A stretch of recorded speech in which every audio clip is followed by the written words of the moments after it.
નમસ્કાર વિદ્યાર્થી મિત્રો, હું professor BS Rathod, SV arts college અર્થશાસ્ત્ર વિભાગમાં આજના આ પ્રેઝન્ટેશન લેક્ચરમાં આપ સર્વનું હાર્દિક સ્વાગત કરું છું.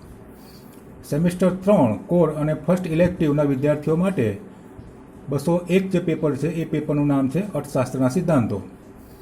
અર્થશાસ્ત્રના આ સિદ્ધાંતોમાં આપણે 4 યુનિટ ભણવાના છે. તેમાંનું આ પહેલું યુનિટ છે ગ્રાહકનું વર્તન 1. ગ્રાહકના વર્તન આ યુનિટની અંદર આપણે 3 ક્વેશ્ચન ચલાવ્યા છે અને આજે એક નવા ક્વેશ્ચનની ચર્ચા કરીશું. ક્વેશ્ચન છે તક રેખા એટલે શું? તક રેખાની આકૃતિ સહિત સમજૂતી આપો. તક રેખાના સ્થાન અને ઢાળમાં ક્યારે ફેરફાર થાય છે તે વિગતે સમજાવો. તો આ પ્રશ્નની અંદર સૌપ્રથમ તમારે પ્રસ્તાવના લખવાની હોય છે. તો કોઈ એક વસ્તુની માંગનો આધાર ગ્રાહકની પસંદગીના ધોરણો ઉપર અને ખરીદીની શક્યતા ઉપર રહેલો છે. એટલે કે પસંદગીના ધોરણ એટલે ગ્રાહકની અભિરુચિ, ટેવ, ફેશન, જીવન ધોરણ, કુટુંબનું કદ એટલે કે કુટુંબની સંખ્યા કેવી છે, ગ્રાહકની આવક કેવી છે, તેને આધારે કઈ વસ્તુ કેટલા પ્રમાણમાં ખરીદવી તે અંગે ગ્રાહક એક માનસિક કે લેખિત યાદી તૈયાર કરે છે અને બજારમાંથી તે ચીજ વસ્તુઓની ખરીદી કરે છે. તેને પસંદગીનું ધોરણ તરીકે ઓળખવામાં આવે છે. અને ખરીદીની શક્યતા એટલે વસ્તુની પસંદગીના ધોરણો ખરીદવાની ગ્રાહકની ખરી શક્તિ એટલે કે તેની પાસે ખર્ચવાપાત્ર આવક કેટલી છે તેની ઉપર આધારિત છે. ટૂંકમાં એટલું કહેવાય કે ગ્રાહક જે કંઈ ચીજ વસ્તુઓ ખરીદવા માગે છે એ પસંદગીના ધોરણો એ ક્યારે ખરીદી શકશે કે એની પાસે ખર્ચવાપાત્ર આવક કેટલી છે, એટલે કે ગ્રાહકની ખરીદ શક્તિ કેટલી છે. ગ્રાહકની પસંદગીના ધોરણો એ તટસ્થ રેખા દ્વારા દર્શાવવામાં આવે છે, જ્યારે ગ્રાહકની ખરીદીની શક્યતા તક રેખા દ્વારા દર્શાવવામાં આવે છે. તક રેખાનો બીજો નામ છે કિંમત રેખા અથવા તો બજેટ રેખા અથવા તો પ્રાઇસ લાઇન તરીકે એને ઓળખવામાં આવે છે. માંગના વિશ્લેષણમાં જેટલું તટસ્થ રેખાનું મહત્વ છે તેટલું જ તક રેખાનું પણ મહત્વ છે. ખરીદીની શક્યતા અથવા ખરીદીની તકનો આધાર 2 બાબતો ઉપર રહેલો છે. 1 ગ્રાહકની આવક અને 2 વસ્તુઓની કિંમત. વસ્તુની ખરીદી પાછળ ગ્રાહક જે નાણું ખર્ચવા માગે છે તે આવકને ગ્રાહકની ખર્ચવાપાત્ર આવક કહેવાય છે. ગ્રાહકની ખર્ચવાપાત્ર આવક અને ખરીદવામાં આવતી બંને વસ્તુઓની કિંમત આ બંને સંયુક્ત રીતે ખરીદીની શક્યતા અથવા તો ખરીદીની તક નક્કી કરે છે. તેથી કિંમત રેખા ગ્રાહકને આવક અને વસ્તુની કિંમતને આધારે અસર પામે છે. ગ્રાહકની આવક અને વસ્તુઓની કિંમતને આધારે ખરીદીની જે શક્યતા ધરાવતા સંયોજનોની એક અનુસૂચિ તૈયાર કરવામાં આવે છે. એટલે કે ગ્રાહકની આવક કેટલી છે, એ કઈ કઈ વસ્તુઓ ખરીદવા માગે છે, એ વસ્તુઓની કિંમતો કેટલી છે, તેના આધારે એક અનુસૂચિ તૈયાર કરવામાં આવે છે. આપણે આ સ્લાઇડમાં જોઈ શકીએ છીએ કે ધારો કે ગ્રાહકની ખર્ચવાપાત્ર આવક 10 રૂપિયા છે, એટલે કે એની નાણાકીય આવકમાંથી 10 રૂપિયા એ ખર્ચવા માગે છે. કઈ વસ્તુઓ પાછળ? તો ગ્રાહક નારંગીના એકમો ખરીદવા માગે છે અને મોસંબીના એકમો ખરીદવા માગે છે અને આ બંને વસ્તુઓ પાછળ એ 10 રૂપિયા ખર્ચવા માગે છે. ધારી લઈએ કે નારંગીનો 1 એકમની કિંમત 2 રૂપિયા છે અને મોસંબીના 1 એકમની કિંમત 1 રૂપિયો છે. તેથી ગ્રાહકની ખરીદીની શક્યતા અથવા તક દર્શાવતી અનુસૂચિ આપણે અહીંયા દોરેલી છે. અનુસૂચિમાં આપણે જોઈ શકીએ છીએ કે વિકલ્પની અંદર ABCDEF દર્શાવવામાં આવેલા છે. બીજો કોલમ છે નારંગીના એકમો, ત્રીજી કોલમ મોસંબીના એકમો, ચોથી કોલમ છે નારંગી પાછળ ગ્રાહક કેટલું ખર્ચ કરે છે તે, પાંચમી કોલમ છે મોસંબી પાછળ ગ્રાહક કેટલું ખર્ચ કરે છે તે અને કુલ ખર્ચ કેટલું કરે છે તે છઠ્ઠી કોલમમાં દર્શાવવામાં આવ્યું છે. એ રીતે જોતા પહેલો વિકલ્પમાં ગ્રાહક 0 નારંગી ખરીદે છે, એટલે કે નારંગી પાછળ એ ખર્ચ કરતો નથી, પરંતુ 10 મોસંબી ખરીદે છે.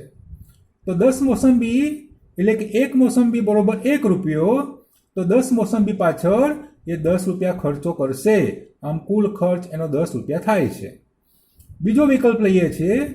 બીજા વિકલ્પમાં નારંગીનો 1 એકમ લે છે અને મોસંબીના 8 એકમ લે છે. એનો અર્થ એવો થયો કે નારંગી પાછળ એ 2 રૂપિયા ખર્ચ કરે છે અને મોસંબી પાછળ એ 8 રૂપિયા ખર્ચ કરે છે. આ 8 રૂપિયા અને 2 રૂપિયા જે ખર્ચ કરવામાં આવે છે એનો અર્થ એવો થયો કે નારંગી અને મોસંબી પાછળ કુલ ખર્ચ 10 રૂપિયાનું થયું છે. સી વિકલ્પ દર્શાવે છે કે જો એ નારંગીના 2 એકમ લે અને મોસંબીના 6 એકમ લે તો નારંગી પાછળ 4 રૂપિયા ખર્ચ કરશે અને મોસંબી પાછળ 6 રૂપિયા ખર્ચ કરશે, કુલ ખર્ચ 10 રૂપિયા થશે. ડી વિકલ્પ સમજાવે છે કે નારંગીના 3 એકમ લે અને મોસંબીના 4 એકમ લે તો નારંગી પાછળ 6 રૂપિયા ખર્ચ થયું, મોસંબી પાછળ 4 રૂપિયા ખર્ચ થયું, કુલ ખર્ચ 10 રૂપિયા થશે. ઈ વિકલ્પ સમજાવે છે કે નારંગીના 4 એકમ લે અને મોસંબીના 2 એકમ લે તો નારંગી પાછળ 8 રૂપિયા ખર્ચ થશે અને મોસંબી પાછળ 2 રૂપિયા ખર્ચ કરશે, આમ કુલ જે ખર્ચ છે એ કુલ ખર્ચ 10 રૂપિયા થશે. એફ વિકલ્પ સમજાવે છે કે નારંગીને જો 5 એકમ લે અને મોસંબીના 0 એકમ લે તો નારંગી પાછળ કુલ ખર્ચ 10 રૂપિયા થયું છે, મોસંબી પાછળ કુલ ખર્ચ 0 છે, કુલ ખર્ચ 10 રૂપિયા થાય છે. તેનો અર્થ એવો થયો કે આ નારંગી અને મોસંબીના ઉદાહરણો દર્શાવ્યા છે તેની પાછળ એ 10 રૂપિયા ખર્ચ કરવા માગે છે. નારંગીના જેટલા એકમ લે અને મોસંબીના જેટલા એકમ લે પણ કુલ ખર્ચ 10 રૂપિયાનું થઈ જવું જોઈએ. અને આ અનુસૂચિ અને આધારે આપણે અહીંયા આકૃતિ દર્શાવવામાં આવી છે. આ આકૃતિમાં OX પાયાની રેખા ઉપર નારંગીના એકમ દર્શાવ્યા છે અને OY લંબ રેખા ઉપર મોસંબીના એકમ દર્શાવવામાં આવ્યા છે. દાખલા તરીકે એ વિકલ્પ છે. આકૃતિમાં આ એ વિકલ્પ છે. આ એ વિકલ્પમાં 0 નારંગી અને 10 મોસંબી ખરીદે છે, જે અનુસૂચિની અંદર આપણે જોઈ શકીએ છીએ. બી વિકલ્પ જે છે એ બી વિકલ્પમાં 1 નારંગી ખરીદે છે. 1 નારંગીની કિંમત 2 રૂપિયા છે. એનો અર્થ એવો થયો કે 1 નારંગી પાછળ એ 2 રૂપિયા ખર્ચ કરે છે. 10 રૂપિયામાંથી 2 રૂપિયા નારંગી પાછળ ખર્ચ થઈ ગયું તો બાકી રહ્યા એની પાસે 8 રૂપિયા. તો 8 રૂપિયા ક્યાં ખર્ચ કરશે? તો મોસંબી પાછળ, કારણ કે મોસંબીની કિંમત 1 રૂપિયો છે અને 8 રૂપિયામાં એને 8 મોસંબીના એકમો મળશે. સી વિકલ્પ સમજાવે છે કે ગ્રાહક 2 નારંગી ખરીદે છે અને 4 રૂપિયા ખર્ચ કરે છે, બાકી રહ્યા 6 રૂપિયા એ મોસંબી પાછળ ખર્ચ કરશે અને 10 રૂપિયા એ ખર્ચી નાખે છે. જે ડી વિકલ્પ છે એ ડી વિકલ્પ સમજાવે છે કે નારંગીના 3 એકમ લે છે અને 3 એકમ ખરીદીને 6 રૂપિયા ખર્ચ કરે છે, બાકી રહ્યા 4 રૂપિયા એ 4 રૂપિયાની અંદર 4 મોસંબી ખરીદશે. ઈ વિકલ્પ સમજાવે છે કે નારંગીને 4 એકમ લેવામાં આવે તો 8 રૂપિયા ખર્ચ થાય છે, બાકી રહ્યા 2 રૂપિયા, 2 રૂપિયાની અંદર એ 2 નારંગી ખરીદશે. અને એફ વિકલ્પ સમજાવે છે કે જો નારંગીના 5 એકમ લે તો 1 નારંગી બરોબર 2 રૂપિયા, તો 5 નારંગી બરોબર 10 રૂપિયા ખર્ચ કરશે, મોસંબીના એકમો એ 0 ખરીદશે. આમ આ જે આપણને ABCDEF જે વિકલ્પને જોડતા જે રેખા મળી છે એ રેખાને તક રેખા તરીકે ઓળખવામાં આવે છે. તક રેખા એટલે એને કિંમત રેખા પણ કહેવામાં આવે છે, એને બજેટ રેખા પણ કહેવામાં આવે છે, એને પ્રાઇસ લાઇન તરીકે પણ ઓળખવામાં આવે છે, એને તક રેખા તરીકે પણ ઓળખવામાં આવે છે.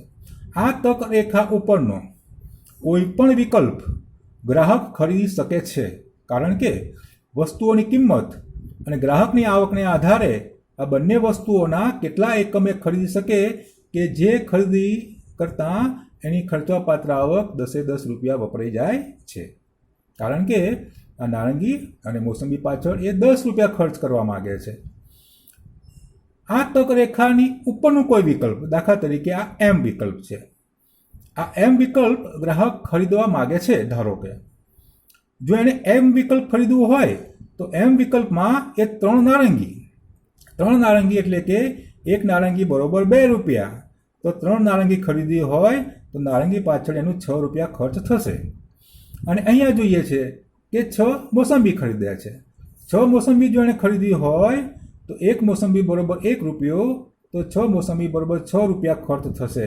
આમ નારંગી પાછળ 6 રૂપિયા ખર્ચ અને મોસંબી પાછળ 6 રૂપિયા ખર્ચ કુલ ખર્ચ 12 રૂપિયા થશે. એ ગ્રાહક નારંગી અને મોસંબી પાછળ કેટલું ખર્ચ કરવા માગે છે? માત્ર 10 રૂપિયા. જો એણે એમ વિકલ્પ ખરીદવો હોય તો એમ વિકલ્પ ખરીદવા માટે એની પાસે 12 રૂપિયા હોવા જોઈએ. કહેવાનો અર્થ છે 12 રૂપિયા ખર્ચ કરવાની એની તાકાત હોવી જોઈએ, એની શક્તિ હોવી જોઈએ, એ ખર્ચવા માગતો હોવો જોઈએ. પણ એ 10 રૂપિયા જ ખર્ચવા માગે છે, માટે એમ વિકલ્પ એ ખરીદી શકશે નહીં, કારણ કે એની ખરીદી શક્યતાની બહારનો વિકલ્પ છે, તક રેખાની બહારનો વિકલ્પ છે. માટે ગ્રાહક તક રેખાની બહારનો વિકલ્પ, જે પણ વિકલ્પ દર્શાવવામાં આવ્યો છે એ વિકલ્પ ગ્રાહક ખરીદી શકતો નથી, કારણ કે એની ખરીદી શક્યતાની બહારનો વિકલ્પ છે. આકૃતિમાં જોઈએ છે આ એન વિકલ્પ. આ એન વિકલ્પ જો ગ્રાહક ખરીદવા માંગે તો એન વિકલ્પ આગળ નારંગીના 2 એકમ એટલે કે નારંગી પાછળ 4 રૂપિયા ખર્ચ થશે, અને મોસંબીના 4 એકમ એટલે મોસંબી પાછળ 4 રૂપિયા ખર્ચ કરશે. 4 રૂપિયા મોસંબી પાછળ, 4 રૂપિયા નારંગી પાછળ, કુલ 8 રૂપિયા ખર્ચ થાય છે. ગ્રાહક કેટલું ખર્ચ કરવા માગે છે? બંને વસ્તુઓ પાછળ 10 રૂપિયા. તો અહીંયા એને 8 રૂપિયા ખર્ચ થાય છે, માટે ખર્ચ ઓછું થતું હોવાને કારણે ગ્રાહક આ એકમ ખરીદતો નથી, આ વિકલ્પ ખરીદતો નથી.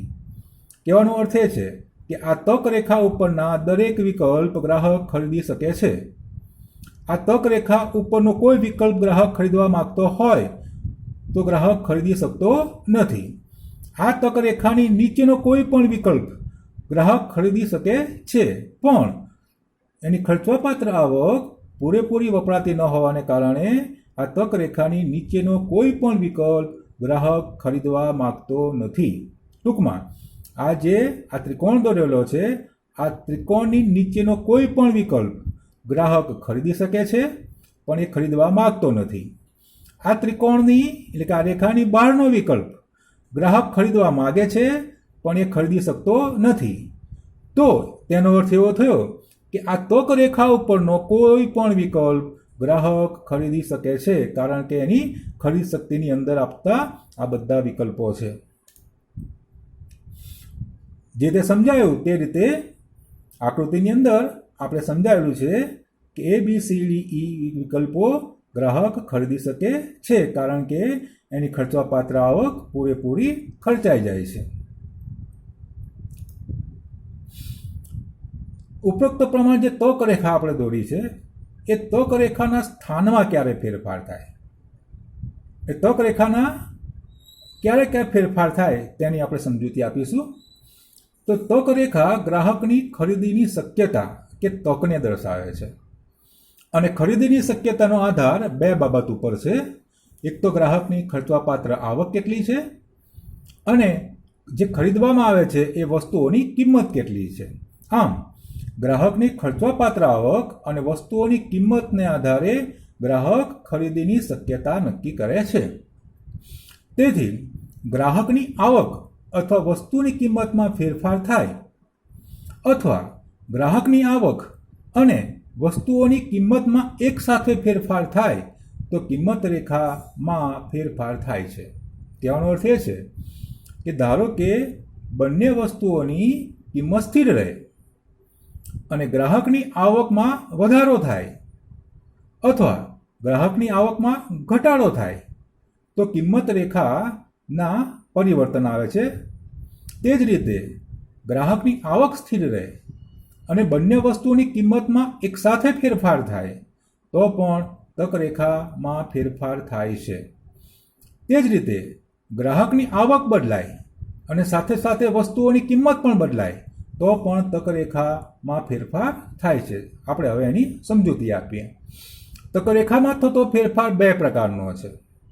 એક કિંમત રેખાના સ્થાનમાં ફેરફાર, અને 2 કિંમત રેખાના ઢોળાવમાં ફેરફાર. કિંમત રેખાનો ઢોળાવ સ્થિર રહે એટલે કે એનો જે ઢાળ હોય એ ઢાળ સ્થિર રહે, પરંતુ કિંમત રેખા જમણી બાજુ ઉપર ખસે અથવા ડાબી બાજુ નીચે ખસે તો તેને કિંમત રેખાના સ્થાનમાં ફેરફાર થયો છે તેમ કહેવાય. કિંમત રેખાના ઢોળાવમાં વધારો કે ઘટાડો થાય તો તેને કિંમત રેખાના ઢાળમાં થયેલો ફેરફાર કહેવાય છે. તો કિંમત રેખાના સ્થાનમાં કેવી રીતે ફેરફાર થાય છે તેની સમજૂતી આપીએ. કિંમત રેખાના સ્થાનમાં બે કારણથી ફેરફાર થાય છે. પહેલું કારણ છે ગ્રાહકની આવકમાં જો ફેરફાર થાય, અને બીજું કારણ છે ખરીદવામાં આવતી બંને વસ્તુઓની કિંમતમાં એક જ દિશામાં સપ્રમાણ દરે ફેરફાર થાય. જો બંને વસ્તુઓની કિંમત સ્થિર રહે અને ગ્રાહકની આવક વધે તો કિંમત રેખા જમણી બાજુ ઉપરની તરફ ખસે છે, અને જો ગ્રાહકની આવક ઘટે તો કિંમત રેખા નીચેની બાજુ ડાબી તરફ ખસે છે. પરંતુ કિંમતનો ઢોળાવ તેઓ યથાવત રહે છે. કિંમતના ઢોળાવમાં ફેરફાર થતો નથી. આ આકૃતિમાં સમજાવ્યું છે કે PL એ કિંમત રેખા છે, P1 L1 એ બીજી કિંમત રેખા છે, P2 L2 એ ત્રીજી કિંમત રેખા છે. ધારો કે ગ્રાહક નારંગીના એકમો અને મોસંબીના એકમો બંને એકમો ખરીદવા માંગે છે. આ બંને એકમો પાછળ ગ્રાહક કેટલા રૂપિયા ખર્ચ કરવા માંગે છે? તેની ખર્ચવા પાત્ર આવક ધારો કે 10 રૂપિયા છે. 10 રૂપિયા એ નારંગી પાછળ અને મોસંબી પાછળ વાપરે છે. ધારો કે નારંગીની કિંમત એક એકમના 2 રૂપિયા છે અને મોસંબીની કિંમત એક એકમનો 1 રૂપિયો છે. જો આ 10 રૂપિયા મોસંબી પાછળ વાપરે તો વધુમાં વધુ 10 એકમ મોસંબીના એ ખરીદી શકે છે, અને વધુમાં વધુ નારંગીના એ 5 એકમ ખરીદી શકે છે. તો વધુમાં વધુ 5 એકમ નારંગી અને વધુમાં વધુ 10 એકમ મોસંબી, આને જોડતા આપણને એક આ તક રેખા મળી છે. એ તક રેખાને આપણે કહીએ છીએ PL તક રેખા. PL એટલે પ્રાઇસ લાઇન. PL તક રેખા મળી છે. હવે ધારો કે ખરીદવામાં આવતી બંને વસ્તુઓ મોસંબી અને નારંગીની કિંમત સ્થિર રહે છે. એટલે કે નારંગીના 2 રૂપિયા અને મોસંબીનો 1 રૂપિયો સ્થિર રહે છે. પણ ધારો કે ગ્રાહકની ખર્ચવાપાત્ર આવક વધી છે. હવે આ બંને વસ્તુઓ પાછળ ગ્રાહક વધુ ખર્ચ કરવા માંગે છે. 10 રૂપિયાના બદલામાં હવે એ 14 રૂપિયા ખર્ચ કરવા માંગે છે. જો મોસંબીની કિંમત 1 રૂપિયો હોય અને નારંગીની કિંમત 2 રૂપિયા હોય તો 14 રૂપિયામાં વધુમાં વધુ નારંગી 2 રૂપિયાની કિંમતે એ 7 નારંગી ખરીદી શકે છે. જો આ 14 રૂપિયા મોસંબી પાછળ ખર્ચવા માંગે તો મોસંબીના વધુમાં વધુ 14 એકમો એ ખરીદી શકે છે. એનો અર્થ એવો થયો કે ખર્ચવા પાત્ર આવક 14 રૂપિયા હોય અને ગ્રાહક મોસંબી પાછળ જો 14 રૂપિયા વાપરે તો વધુમાં વધુ 14 એકમ મોસંબીના ખરીદશે, અને આ 14 રૂપિયા નારંગી પાછળ વાપરે તો વધુમાં વધુ 7 એકમ નારંગીના ખરીદશે. તો હવે શું થયું કે નારંગીના એકમોની ખરીદી વધી, મોસંબીના એકમોની ખરીદી વધી, કારણ કે ખર્ચવાપાત્ર આવકમાં વધારો થયો છે. બંને વસ્તુની કિંમત સ્થિર રહી છે. તો આ તક રેખા જે હતી એ તક રેખા ખસીને ઉપરની બાજુએ ગઈ, એટલે કે તક રેખાનું સ્થાન બદલાયું. હવે ધારો કે બંને વસ્તુઓની કિંમત નારંગી અને મોસંબીની કિંમત સ્થિર રહે છે. મોસંબીનો 1 રૂપિયો, નારંગીના 2 એકમ સ્થિર રહે છે. પરંતુ હવે ગ્રાહકની ખર્ચવાપાત્ર આવક વધીને 20 રૂપિયા થઈ. તેનો અર્થ એવો થયો કે ગ્રાહક આ બંને વસ્તુઓ પાછળ હવે 20 રૂપિયા ખર્ચ કરવા માંગે છે. તો એનો અર્થ એવો થયો કે 20 રૂપિયામાં વધુમાં વધુ નારંગીના એકમો એ 10 ખરીદશે, કારણ કે ખર્ચવાપાત્ર આવક વધી છે. નારંગીની કિંમત 2 રૂપિયા છે, તો 2 રૂપિયા કિંમતે એ વધુમાં વધુ 10 નારંગી ખરીદશે.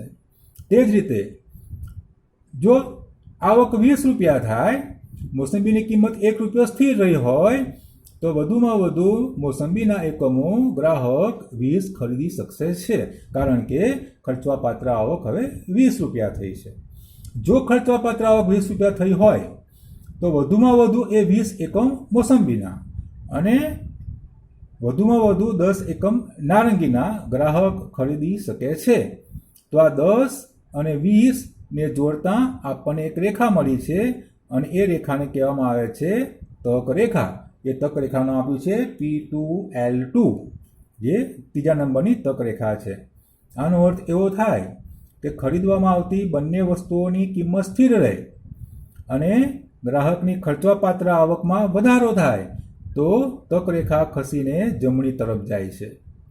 જો ગ્રાહકની ખર્ચવાપાત્ર આવકમાં ઘટાડો થાય તો તક રેખા નીચે તરફ ખસે છે. આમ બંને વસ્તુઓની કિંમત સ્થિર રહે અને ખરીદવા પાછળ ગ્રાહક જે ખર્ચ કરવા માંગે છે એ ખર્ચમાં વધારો થાય તો તક રેખા ઉપર તરફ ખસે છે. ખર્ચવાપાત્ર આવકમાં ઘટાડો થાય તો તક રેખા નીચે તરફ ખસે છે. એ જ રીતે હવે જોઈએ કે ગ્રાહકની ખર્ચવાપાત્ર આવક સ્થિર રહે અને બંને વસ્તુઓની કિંમત એક સાથે સપ્રમાણ દરે વધે અથવા એક સાથે સપ્રમાણ દરે કિંમતો ઘટે તો તક રેખાના સ્થાનમાં ફેરફાર થતો હોય છે. તક રેખા ઉપર અથવા તક રેખા નીચે તરફ જતી હોય છે. ધારી લઈએ કે ગ્રાહકની ખર્ચવાપાત્ર આવક 10 રૂપિયા છે. આ 10 રૂપિયા ગ્રાહક નારંગીના એકમો પાછળ અને મોસંબીના એકમ પાછળ ખર્ચવા માગે છે. ધારો કે મોસંબીની કિંમત એક એકમનો 1 રૂપિયો છે અને નારંગીની કિંમત એક એકમના 2 રૂપિયા છે. તો 10 રૂપિયામાં વધુ 5 નારંગી અને 10 રૂપિયામાં વધુ એ 10 મોસંબી ખરીદી શકે છે. તો આ 10 અને 5 ને જોડતા આપણને એક રેખા મળી છે. એ રેખાને કહેવામાં આવે છે તક રેખા 1, પ્રાઇસ લાઇન તરીકે ઓળખવામાં આવે છે. હવે ધારો કે ગ્રાહકની ખર્ચવાપાત્ર આવક 10 રૂપિયા સ્થિર છે, પણ બંને વસ્તુની કિંમતમાં એક સાથે ધારો કે ઘટાડો થયો. નારંગીની કિંમત જે 2 રૂપિયા હતી એના બદલામાં નારંગીની કિંમત ઘટીને 1 રૂપિયો થઈ અને મોસંબીની કિંમત જે 1 રૂપિયો હતી તે ઘટીને મોસંબીના એક એકમના 50 પૈસા થયા. તો હવે 10 રૂપિયામાં વધુ એ 10 નારંગી ખરીદી શકે છે, કારણ કે નારંગીની કિંમત હવે 1 રૂપિયો થઈ છે. અને વધુમાં વધુ 20 મોસંબી ખરીદી શકે છે, કારણ કે વસ્તુની કિંમત ઘટીને 50 પૈસા થઈ છે. તો PL તક રેખાની જમણી બાજુ, P2L2 નવી તક રેખા મળે છે. એ તક રેખા જમણી બાજુ ઉપર તરફ ખસેલી છે. તેનો અર્થ એવો થયો કે જો ગ્રાહકની ખર્ચવાપાત્ર આવક સ્થિર રહે અને બંને વસ્તુની કિંમતમાં એક સાથે સપ્રમાણ દરે કિંમતમાં ઘટાડો થાય તો તક રેખા જમણી બાજુ ઉપર તરફ ખસે છે. તેથી વિરુદ્ધ, જો ખર્ચવાપાત્ર આવક સ્થિર રહે અને બંને વસ્તુની કિંમતમાં સપ્રમાણ દરે વધારો થાય તો તક રેખા ડાબી તરફ નીચે તરફ ખસે છે. ટૂંકમાં ગ્રાહકની ખર્ચવાપાત્ર આવક સ્થિર હોય અને બંને વસ્તુની કિંમત એક સાથે સપ્રમાણ દરે ઘટે તો કિંમત રેખા જમણી બાજુ ખસશે અને જો બંને વસ્તુઓની કિંમત એક સાથે વધે તો કિંમત રેખા ડાબી તરફ ખસશે. હવે કિંમત રેખાના ઢાળમાં ક્યારે ફેરફાર થાય છે કે કિંમત રેખાના ઢોળાવનો આધાર ખરીદવામાં આવતી બંને વસ્તુઓની કિંમતના ગુણોત્તર ઉપર છે. તેથી કોઈ એક વસ્તુની કિંમતમાં ફેરફાર થાય તો કિંમત રેખાના ઢાળમાં ફેરફાર થાય છે. એનો અર્થ એવો થયો કે ગ્રાહકની ખર્ચવાપાત્ર આવક સ્થિર રહે, પરંતુ ખરીદવામાં આવતી બંને વસ્તુઓની કિંમતમાંથી કોઈ એક વસ્તુની કિંમતમાં ફેરફાર થાય. જો કોઈ એક વસ્તુની કિંમતમાં ફેરફાર થાય, ચાહે વધારો થાય અથવા ઘટાડો થાય, તો બંને વસ્તુઓ વચ્ચેના કિંમતના ગુણોત્તરમાં ફેરફાર થાય છે અને એને કારણે કિંમત રેખાના ઢાળમાં ફેરફાર થાય છે. દાખલા તરીકે OY જે લંબ રેખા છે, એ લંબ રેખા પર જે વસ્તુ દર્શાવી છે, આપણે અહીંયા મોસંબીના એકમો દર્શાવ્યા છે.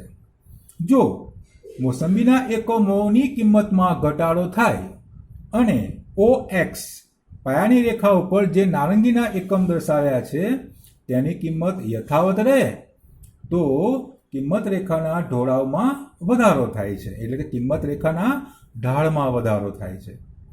પરંતુ જો વસ્તુની કિંમતમાં વધારો થતાં કિંમત રેખાના ઢોળાવમાં ઘટાડો થાય છે. તે જ રીતે OX પાયાની રેખા ઉપર જે વસ્તુ દર્શાવવામાં આવી છે તે વસ્તુની કિંમતમાં ઘટાડો થાય તો કિંમત રેખાના ઢોળાવમાં ઘટાડો થાય છે, અને જો કિંમતમાં વધારો થાય તો કિંમત રેખાના ઢોળાવમાં વધારો થશે. આ બાબત આપણે આકૃતિમાં અહીંયા સમજાવી છે. ધારો કે ગ્રાહકની ખર્ચવાપાત્ર આવક 10 રૂપિયા છે.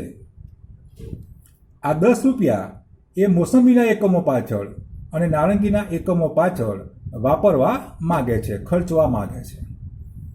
ધારો કે નારંગીની કિંમત 1 એકમ દીઠ 2 રૂપિયા છે અને મોસંબીની કિંમત પણ 1 એકમ દીઠ 2 રૂપિયા છે. તેનો અર્થ એવો થયો કે 10 રૂપિયા જો મોસંબી પાછળ વાપરે તો વધુમાં વધુ 5 મોસંબી ગ્રાહક ખરીદી શકે છે.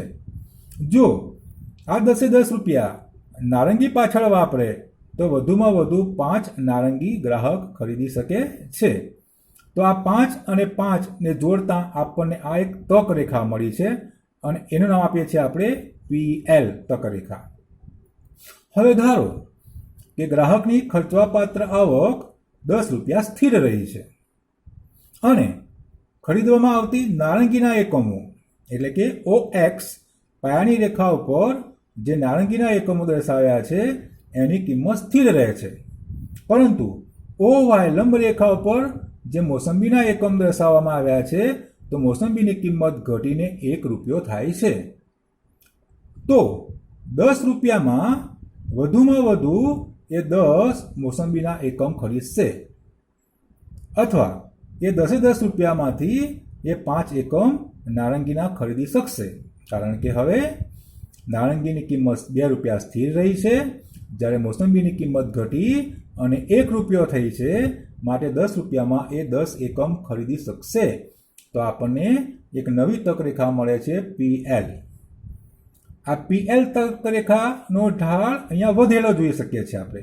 P1L, આ P1L તક રેખાના ઢાળ કરતાં આ PL તક રેખાનો ઢાળ વધારે છે, જે દર્શાવે છે કે જો OX પાયાની રેખા ઉપરના એકમોની કિંમત સ્થિર રહે અને OY લંબ રેખા ઉપરના એકમોની કિંમતમાં ઘટાડો થાય તો તક રેખાનો ઢાળ હંમેશા વધે છે. હવે ધારો કે ગ્રાહકની ખર્ચવાપાત્ર આવક 10 રૂપિયા છે. X વસ્તુની કિંમત 1 એકમના 5 રૂપિયા, એટલે કે OX પાયાની રેખા ઉપર જે એકમ દર્શાવ્યા છે તે નારંગીના એકમની કિંમત 1 એકમના 2 રૂપિયા છે અને મોસંબીની કિંમત 1 રૂપિયો છે. જો આ 10 રૂપિયા મોસંબી પાછળ વાપરે તો 10 મોસંબીના એકમો અને 5 નારંગીના એકમો ગ્રાહક ખરીદી શકે છે. એટલે આપણને તક રેખા મળી છે PL. હવે ધારો કે ગ્રાહકની ખર્ચવાપાત્ર આવક 10 રૂપિયા સ્થિર રહે છે. ખરીદવામાં આવતી OY લંબ રેખા ઉપરની મોસંબીના એકમોની કિંમત પણ સ્થિર રહે છે, પણ OX પાયાની રેખા ઉપર જે નારંગીના એકમ દર્શાવ્યા છે એની કિંમત ઘટીને હવે 1 રૂપિયો થાય છે. તો હવે 10 રૂપિયા જો મોસંબી પાછળ વાપરે તો 10 એકમ મોસંબીના, જો આ 10 રૂપિયા નારંગી પાછળ વાપરે તો 10 એકમ નારંગીના હવે તે ખરીદી શકે છે. તો આપણને એક નવી તક રેખા મળી છે PL1. આ PL તક રેખાના ઢાળ કરતાં PL1 તક રેખાનો ઢાળ ઓછો છે, જે દર્શાવે છે કે જો OX પાયાની રેખા ઉપર જે વસ્તુના એકમો દર્શાવ્યા છે એ વસ્તુની કિંમતમાં ઘટાડો થાય તો તક રેખાનો ઢોળાવ ઘટે છે. ઓ વાય લંબ રેખા ઉપર જે વસ્તુ દર્શાવી છે જો એની કિંમતમાં ઘટાડો થાય તો તક રેખાનો ઢોળાવ વધે છે.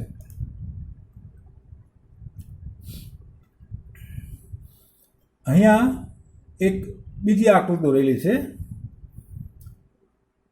કે કિંમત રેખાનું સ્થાન અને ઢોળાવ બંનેમાં એક સાથે ફેરફાર ક્યારે થાય, એટલે કે વસ્તુઓની કિંમતમાં ફેરફાર થાય અને ગ્રાહકની આવકમાં ફેરફાર થાય, અથવા ગ્રાહકની આવક સ્થિર રહે, બંને વસ્તુની કિંમતમાં ઘટાડો થાય પણ એ ઘટાડો સપ્રમાણ ના હોય, વધારે કે ઓછો હોય, તો કિંમત રેખાના ઢાળમાં અને સ્થાનમાં એક સાથે ફેરફાર થતો હોય છે. દાખલા તરીકે અહીંયા આકૃતિમાં આપણે જોઈએ છે, એક્ઝામ્પલ તરીકે ગ્રાહકની ખર્ચવાપાત્ર આવક ધારો કે 10 રૂપિયા છે અને નારંગીના એકમો એટલે કે OX પાયાની રેખા ઉપર જે વસ્તુ દર્શાવી છે એની કિંમત પણ 1 રૂપિયો છે.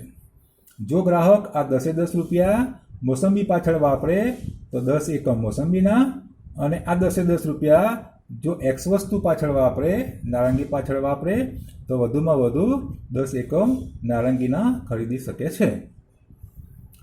તો આપણને એક તક રેખા મળી છે PL. PL તક રેખામાં જોઈ શકીએ છીએ કે નારંગીના 10 એકમ અને મોસંબીના 10 એકમ ગ્રાહક ખરીદી શકે છે. હવે ધારો કે ગ્રાહકની ખર્ચવાપાત્ર આવક સ્થિર રહે છે, પરંતુ બંને વસ્તુઓની કિંમતમાં ફેરફાર થાય છે.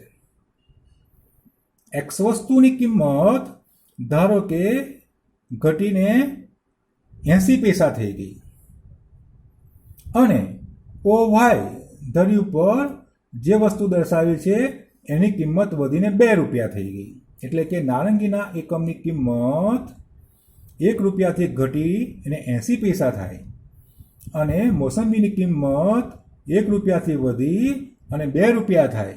તો હવે 10 રૂપિયામાં 2 રૂપિયાની કિંમતે મોસંબીના એ 5 એકમ ખરીદશે અને વધુમાં વધુ નારંગીના એ 25 એકમ ખરીદશે. કહેવાનો અર્થ એ છે કે આ તક રેખાના ઢાળ કરતાં આ તક રેખાનો ઢાળ ઓછો છે. આ તક રેખાનું સ્થાન બદલાયું ને આ તક રેખા મળી છે. તક રેખાનું સ્થાન બદલાયું, સાથે સાથે તક રેખાના ઢાળમાં પણ ફેરફાર થયો છે.